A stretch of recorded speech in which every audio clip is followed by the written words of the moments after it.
Hola a tots, jo sóc la Jan I jo sóc la Maria. i estàs escoltant No sóc un serial killer.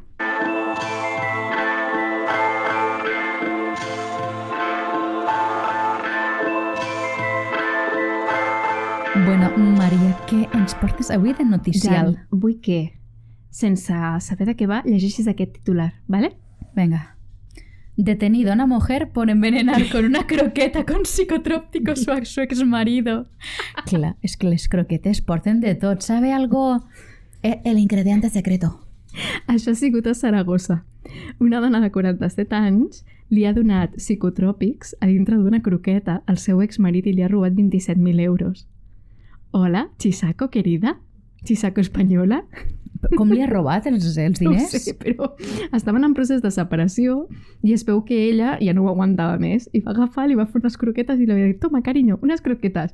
Cariño, ya no soy tu marido. Pues vinga, s'ha fotut les croquetes i sí, l'ha matat. Murió comiendo lo que más le gustaba, una croqueta de la abuelica. Avui et porto un chismecito històrico. És un crim, però és un crim històric. I per què l'he portat? L'he portat perquè es veu que és possible, no està assegurat, és rumor, que no endevinaran qui va matar a les víctimes, però sabran com va ser i si realment els cossos trobats són els de les víctimes. Oh, I us cuento. Moltes coses. Sí. Vale, t'explico. O sea, todo lo que sabemos, que no sabemos. Si sabemos, sabem. Yes. Et porto el misteri dels prínceps de la Torre de Londres. Desaparició i assassinat. Oh, m'encanta. T'agrada? M'agrada molt. Vale, et poso en context, vale? Familiar. Sisplau. Perquè, si no, és un lío de noms. Vale? Eduard IV, que és el pare dels nens de la Torre, és el rei el 1483, quan mor. Vale? Està casada amb Elizabeth Woodville. Elizabeth Woodville és la primera dona no de sang reial que es casa amb un rei. Escàndalo. Diguem de la Lady Di, però hi ha paral·lelismes així raros. Elizabeth Woodville tenia a la seva família grans polítics i homes que havien estat escalant per la seva posició com a reina, no? Tenia dinerito, connexione. Exacte. I estaven en el Consell Reial. Tenia molts fills, moltes filles i 2 nens. Ella? Ella, clar, la reina. Elizabeth Woodville, la dona d'Eduard IV. Ah, vale. Pensava que abans del casament tenia molts fills. No. Espera. No, va tindre fills dramàtic. amb el rei. Va tindre 2 nens que tenien 12 i 8 anys en el moment en què estem parlant i va tindre moltes filles. Les filles ara mateix no venen a cuento, però ens plantem amb aquest matrimoni que ha tingut aquests nens i de germans el rei tenia en Richard, un altre Richard que era mig germà, i l'Elizabeth, la reina, tenia un germà que se'n cuidava dels seus fills. Estava com de tutor dels nens. Sí. Vale? El 9 d'abril del 1483, Eduard IV d'Anglaterra mor inesperadament. Després d'una malaltia breu. Va ser cosa de cop, com d'una setmana. Croqueta envenenada. Ens trobem en el moment clau de l'anomenada Guerra de les Roses. Sí. Segur que us sona. Rosa vermella, rosa blanca. I si no, hi ha un munt de sèries a la tele que ho expliquen. Abans del seu regnat, en poc temps la corona havia canviat de mans 7 vegades. O sigui que la cosa era com no sabemos quién es el rei. Gobierno actual. Finalment, aquest rei havia posat pau en una llarga guerra. Però què passarà quan mor aquest rei deixant com a hereu el seu fill gran que només té 12 anys? Bueno, Juego de Tronos, si ho ha vist el que passa...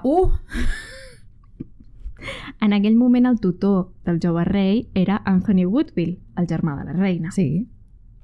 En el que confiava plenament i es cuidava molt bé dels seus nebots, els havia criat pràcticament. Recordem que el difunt Eduard IV va ser el primer rei no casat amb una dona de sang reial, però no avancem a contagiaments, ¿vale? El difunt rei tenia molts germans i germanes.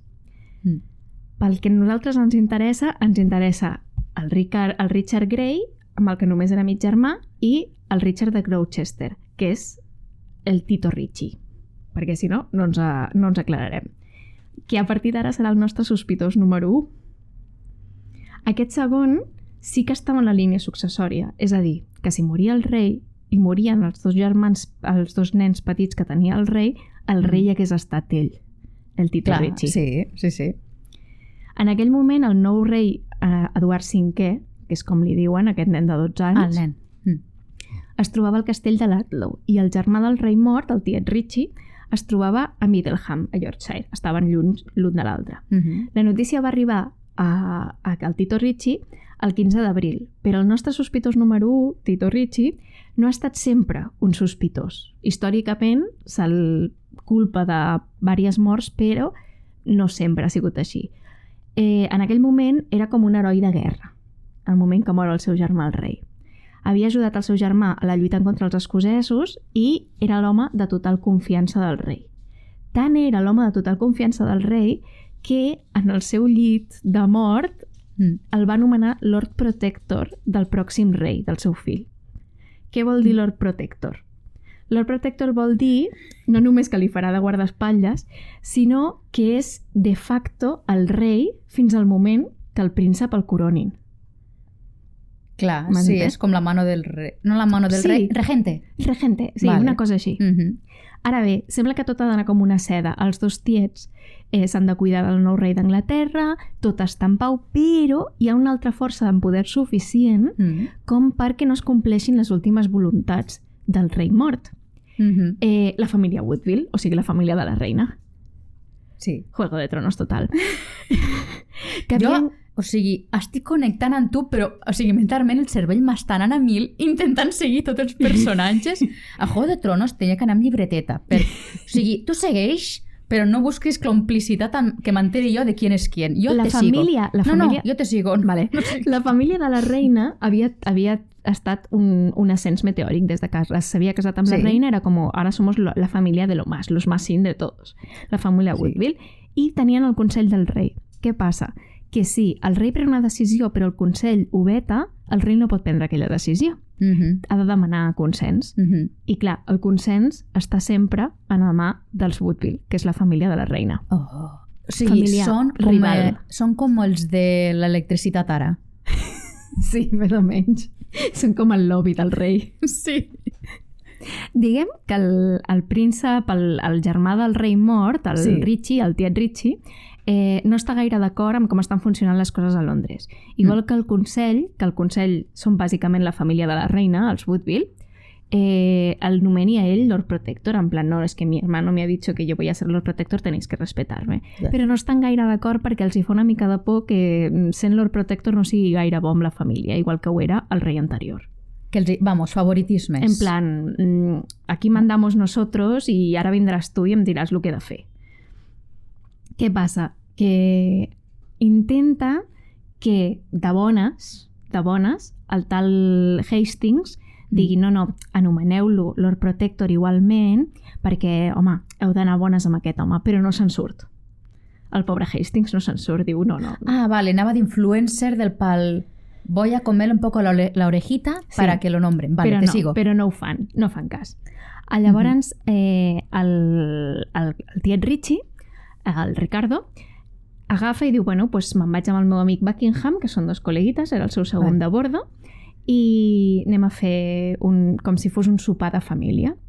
I parla amb el tiet del rei, l'altre, l'Anthony, el que l'estava fent de tutor, i li diu, veniu, quedem a mig camí, fem una cenita i hacemos croquetes i així pues, ens coneixem i aviam com ho fem, això de la coronació, i ho planegem tot, no? Total, que deixant a l'Edward... Digues. M'ha vingut l'episodi de la cena roja, era... Sí. M'està venint això. Va per aquí, però no tant. Ja. L'Edward V, que és el que ara és, en teoria, el rei, però que té 13 anyets, pobret, es queda ben allotjat en un poble a prop. Però el 29 d'abril, a mig camí de Londres, es reuneixen l'Anthony, el tiet Woodville, i el Ricci, el tiet del rei. Vale? Queden i sopen com si no passés res, en plan, bueno, hay buen rollito, t'he arreglat uns temes d'unes terres, sí, oi, gràcies, no sé què, no sé quantos. Me menja gratis pa'lante. Comida gratis. Yes. L'endemà al matí, el tiet Ricci va arrastrar tot el seguici de l'Edward. Tothom. oncle inclòs. O sigui, van sopar el dia anterior i el Richie el dia següent va dir no, ara estáis todos arrestados, sois unos traidores. Sense vindre a cuento. Jo és que no sé quién és quién. Llavors no puc donar sorpresa. Van ser enviats a un castell i més endavant seran decapitats per traïdors. Però no hi ha judici, pràcticament. O sigui, el rei Edward V pràcticament pensa que no coneixia aquest tiet. Era el germà del seu pare, però ell havia viscut tots aquests anys amb el germà de la seva mare. Llavors no podia estar gaire a favor d'un home el que pràcticament no coneixia. M'explico? Sí. Sí, vale. Tenim un testimoni de primera mà, que era el Dominic Mancini, que era un fraire que estava per allà. Sí, jo em fotis més personal. És igual. Està per allà visitant Anglaterra i hi ha un text en el que diu que el rei, el nen aquest de 13 anys, no s'ho va prendre gaire bé, en plan, oye, perdona, he venido de visita y de repente todo el mundo está apresado y ¿això què és? Home, és un lleig. Es muy feo. ¿Era mi tío? ¿Hola? Sí. Vas a una fiesta que pensaba que conocería gente y no conoces a nadie. Vergüenza. Exacte. Això va ser perquè va dir, més val que arribem a Londres i sigui el rei el que està sota protecció meva i no sota protecció de la família aquesta que ho controla tot. Vale. Per això els va portar presats. Van arribar a Londres... Si le sirve de excusa, pa'lante. Ei, jo no soc per jutjar qui decisione. Van arribar a Londres i el 19 de maig de 1483, això superràpid, vale? Va ser allotjat a la torre. Va agafar el rei, nen, 13 anys, i el va ficar dintre la torre de Londres. No és estrany, perquè la torre de Londres era el lloc on s'allotjaven normalment en aquesta època els reis abans de ser coronats. Yes. Però, sota l'excusa de que l'estava protegint, ja el tenia tancat sota clau. Ara bé, intenta aconseguir poders a través sent el Lord Protector, a través del Consell. Però el Consell, que és la família Woodville, la família de la mare del nen, li diu que no, que tindrà poders però fins que el nen sigui coronat i el nen és el pròxim rei d'Anglaterra. Vull dir, va ser cosa de 2 dies, te vas a quedar sin el cargo. Mentrestant, la reina Elizabeth Woodville, espantada, òbviament, s'ha endut a tots els seus fills, imagina't, i els ha ficat a Westminster Abbey, que per cert sona com una sèrie ara, bueno, és igual. Era. A Westminster Abbey i ha demanat asil a l'església. Me cago en la leche. Deixa d'abusar del micro, Maria. Perdó. Vale. Total, que tenim el tiet Richie que està intentant tindre tot el poder possible i s'està donant compte que per molt que s'esforci en que li facin cas, l'única manera de tindre poder i de que no se li torni en contra seva és matar els seus nebots. I com ho farà per matar-los els dos? Perquè un està a Westminster Abbey amb la seva mare i l'altre està a la torre. L'altre el pot matar, però si mor aquest, el germà petit se suposa que és el següent hereu, amb la qual cosa encara no seria el rei. Croquetes. Yeah. Llavors, què passa? Que envia un senyor, un sènior, un iaio, i li diu, no, és que jo m'asseguraré, senyora reina, que no li passi res, no li passarà res al teu fill, dona mal, perquè així estaran els dos juntets i tal. Palabrita de senyor. Sí, palabrita del senyor, doncs no. El agafa i el tanca a la torre i no se sap mai res més. Oh, surprise! Espera, me fa el gesto d'indignació amb el xal. Total, el príncep Ricard III, perquè ara ja no és el Tito Ricci, és Ricardo III, és coronat el dia 6 de juliol. Com ho ha fet això? Perquè han desaparegut els nens. Com ha sigut? Va dir, perquè no li importa a ningú. Saben de presentar ese día para hacer coronación. No ha venido. Relieve mío. Que Sevilla, sillas, mía. No recuerdo com era. Show must go on. Total. Com ho fa? Pues publica un edicte en el que diu que com hi havia un contracte previ al matrimoni del rei, pues el matrimoni aquest no era vàlid. Era vàlid. Llavors, com no era vàlid, això no són nens que puguin ser aptes per ser els pròxims reis, perquè són bastardos, no valen. I els hi fa un adiós i ja està. Llavors ningú té interès en aquests nens, entre altres coses perquè primer, són bastards i segon, aquell home està terroritzant Londres, vull dir, no... Què ha passat amb els nens? Els prínceps s'han evaporat. els han vist a la Torre de Londres, però arriba un moment abans de la coronació que ningú els torna a veure mai més. Que és un pequeño. Bueno, hi ha qui diu que els ha vist en fotos, perquè estan per allà pol·lulant per la Torre de Londres encara. Passem al 17 de juliol de 1674. Uns treballadors que remodelaven la Torre de Londres van desenterrar una caixa de fusta que contenia 2 petits esquelets humans. Els ossos es van trobar enterrats 3 metres sota l'escala que condueix a la capella de la Torre Blanca. El motiu pel qual es van atribuir els ossos als prínceps va ser perquè la ubicació coincideix parcialment amb un relat donat per una persona que va testimoniar i que el recordareu segurament de l'Estudor, que és Thomas More. Sí. Bueno, és un home famós d'Anglaterra. Segurament era contemporani de Divorced, Beheaded and Died, el Henry VIII. Oh! Es va considerar que es tractava dels prínceps perquè estaven vestits amb vellut, i el vellut no era una tela que portés qualsevol persona, era una cosa de money.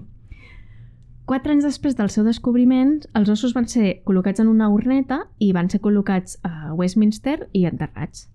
La inscripció, escrita en llatí, diu: aquí es troben enterrades les restes d'Eduard V, rei d'Anglaterra, i Richard, duc de York, els ossos dels quals, llargament desitjats i molt buscats, després de més de 190 anys, es van trobar enterrats profundament sota els enderrocs de les escales que pujaven a la capella de la Torre Blanca, el 17 de juliol de l'any de Nostre Senyor, 1674. Els ossos van ser extrets i reexaminats a l'any 1933. Què es va descobrir? Es va descobrir que eren uns esquelets d'uns nens que coincidien en edat amb el rei i el duc, 13 i 8-9 anys, Yes. i que tenien evidències d'haver estat sufocats amb un coixí o amb alguna cosa, els havien ofegat amb pressió sobre la cara. Això coincidia amb el testimoni que hem dit abans, que és el Thomas More, que explica que el rumor més popular en aquell moment és que els havien matat mentre es dormien. Des d'aleshores no s'ha realitzat cap examen físic de les restes d'ADN, però es va iniciar una petició en un lloc web que no va tindre prou firmes, no sé per què. Haurien d'haver-ho... No havia internet. Pot ser. Es podria realitzar un anàlisi perquè el rei actual està a favor de fer aquest tipus d'anàlisis, que la reina Isabel II no estava a favor, per cert. No sé per què, no volia que es fessin, que es desenterressin. No comencem a destapar coses de la realeza perquè, sacamos los trapos cuidadito, sucios. se empieza por un lado y uy. Però clar, encara que la datació moderna d'ADN i el carbono 14 digués, mira, pues, són ells o no són ells, Yes. no podríem saber qui els van matar. És una llàstima. Però podríem saber, com a màxim, com van morir i si eren ells o no. Perquè es conserva un petit com un medalló amb cabell del rei, d'Eduard V, es conserva en un museu de Londres i es podria extreure una mostra i veure si coincideixen els ossos o no. Qui pot ser l'assassí dels prínceps de la Torre? La cosa més òbvia és Ricard III. Ricard III, que és el Tito Ricci, que els va matar. Els rumors de la seva mort estaven en circulació ja a finals de 1483 mateix. Però el rei Ricard no va mai dir en públic absolutament res sobre la mort d'ells. Vale? Ell estava lluny de la cort quan se suposa que els van finiquitar. Ell no estava a Palau, amb la qual cosa no ho podia fer ell físicament. Tengo hombres Però estava controlant a tothom que estava allà i entrava i sortia. Little Birds. I hi ha un petit detall que és molt heavy, que és que 2 dies abans de quan se suposa que van desaparèixer els prínceps, tothom de la torre que estava al servei dels prínceps va desaparèixer, els van despedir a tots el mateix dia. Els van fer fora. Coincidència? No, òbviament. La crisis. La luz ha subido. Es diu... Sí, ha subido, no podemos conservar gente. Com a Twitter que han despeit a Tom, a Colta. Adiós. Amb un mail. Elon Musk de l'època. Te mato con un mail. Amb una carteta. Bueno, si no ho va fer el rei, qui va ser? Diuen que va ser un tal Sir Thomas Tyrrell, que era un cavaller anglès, que es diu que va... Tyrrell, bueno, no sé com pronunciar. Tyrrell, l'amigo. Tyrrell. Es diu que ho va confessar, però es diu que ho va confessar sota tortura, amb la qual me lo creo a medias. Lo confesó gritando. Lo confesó, no, sí fui yo, mátenme, no me maten. La culpa del Richard va ser àmpliament acceptada i fins i tot Shakespeare va escriure una obra de teatre en el qual culpava directament a Ricard III de la mort dels seus nebots. Exposé. Exacte, és la cosa més popular. Però qui més podia haver sigut? Podia haver sigut Buckingham. Todo que era, Dios, és todo que Dios, qualsevol claro, persona. Tothom. Buckingham, que era el col·legui de Ricard III, que era el segundo de a bordo, es veu que també estava en la línia successòria. Llavors també tenia interessos en matar-los. Anècdota. Buckingham, que era el seu millor amic en aquell moment, al cap d'uns anys també el va matar, el va liquidar. Es que Juego de Trono. Todo el mundo. No te encariñas con ningún personaje. Ara ve lo raro. Hi ha una altra teoria que diu que qui va matar els prínceps va ser Enric VII d'Anglaterra, que és el que serà... Un altre Enric, me cago en tot, ja, o sigui, estic suant el cervell en recordar-me de qui és qui. Per resumir, és el que serà el següent rei. Vindrà i li usurparà el tro, vale? Per què? This helps. Se n'hagués beneficiat igualment de la mort. I el Richie, el Tito Richie, com no va dir mai res de la mort dels seus nebots, es sospita que hagués estat ell, el seu següent successor, qui el va matar, perquè si s'arriba a saber que hi ha hagut uns assassins que han entrat a la Torre de Londres vigilada per als cossos reials i han matat els prínceps, és molt mala premsa. Que vergüencita. És molt mala premsa. Però clar, també cap la possibilitat de que fos ell perquè, òbviament, era el següent en el tro i era qui al final va matar el Tito Richie, amb la qual podria ser. Anècdota per acabar, vale? Anècdota per acabar. Existeix una cosa que es diu la The Richard III Society. No, me Richards, no! Es veu que... Tot el Richards allí, Richie. Vamos a crear caos con nuestro nombre. Hi ha una societat dedicada a la vida i a l'època del Tito Richie, que va matar els seus nebots. O sigui, hola, i encara existeix. Mira, el fandom. El fandom, sí, exacte. No s'han pronunciat gaire sobre aquest tema, però quan ho han fet, l'única cosa que ha dit el president de la societat, Richard III, és tant si fos en Henry Tudor qui el va matar com el Richard, no hi ha... Perdona. El meu cervell ha anat... El primer que va dir és, per cert, si algú vol ser president, que ho digui. Aquí no fa falta liar-la. Tranquils, que si voleu canviem, no passa res. Que son molt fans de Ricard III, pero no tengo ningún interés en ser el jefe. Es que aquí. Imagino, hola presidente, bueno, no nos pasemos, cuidado cómo nos llamamos aquí. Títulos no, por favor, todos igual. Ai, Déu meu senyor. Bueno. Sorry, continua, perdó. És molt bona. Pensament intrusiu. No, però m'ha agradat.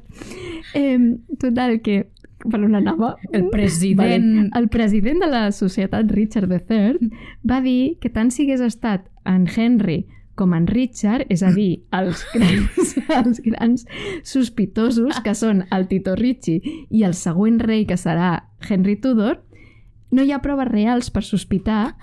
Proves reals. Però, pause. Però lo interessant és que...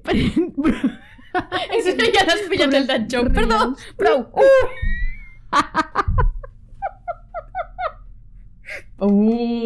Mare meva, Vale. Venga, es la croqueta. Esta manta en mi boca.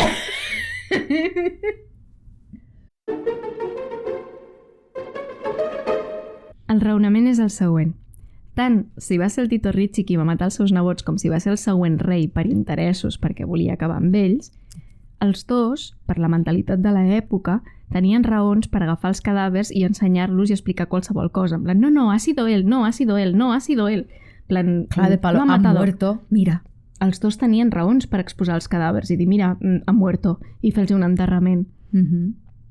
Això encara complica més la cosa perquè implica que si els grans sospitosos desapareixen del mapa, qui va matar aquests pobres nois? No lo sabemos. Jo tinc teories. Oh, sí, digues. Tu en tens més o no? No. Perquè si en tens més, jo calladita, No, jo en tinc poquita més. pinyón. No en tinc més, digues. Vale. This is my moment.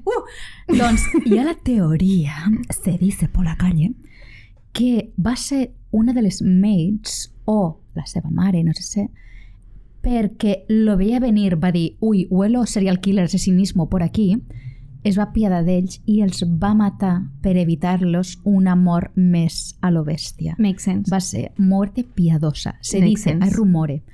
L'altra teoria, no sé si la tens tu, no em vull avançar, No, digues. és que es diu que aquells nens no van morir.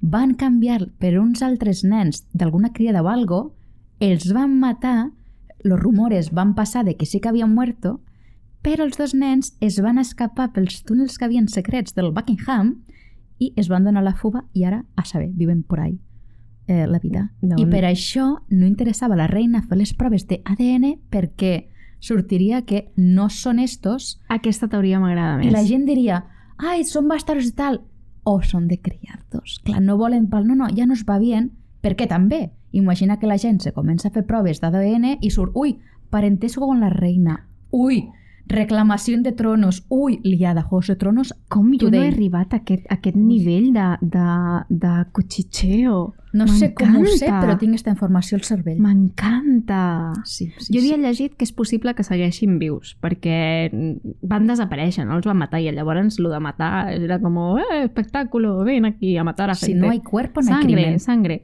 I és això, no sé fins a quin punt podrien estar morts, però no creus que haguessin sortit per algun lloc? Algú els hagués rescatat com per intentar matar... Escolta, imagina't que ara de repent un dels descendents comet un crim i clar, l'ADN, han de fer relació d'ADN i diuen, pum, parentesco con la reina, Lo Príncipe Perdido, pel·lícula Disney. M'agrada. O documental Netflix. És Anastàcia, però en versió anglesa. Bitch! Sí! Ui, ui, ui, quina emoció! Bueno, m'agrada Nice, molt. guai. Gràcies. Espero que Bueno, m'ha aclarit agradat, una mica però amb he els suat noms. amb els noms. La meva cara, que si es veu el vídeo es veurà, era de pensar del pal, ¿dónde estoy? Qui està parlant? Perquè no puc amb els noms, me costa molt seguir. A més, és que... Ai, m'has d'avisar i fer targetica. I ho he intentat simplificar al màxim possible amb lo del Tito Ricci, perquè El problema sóc jo. el pare es diu Eduard, el fill es diu Eduard, però és que no t'ho perdis. El segon nen, el dels 8 anys, també es diu Ricardo, amb la qual és... What the fuck? Sí, has de És un posar lío. apodos, si És un no... lío, sí. Era com jo, que havia el John 1 i el John 2. Clar, dius, escolta, matem algun, ha de marxar. L'oracle.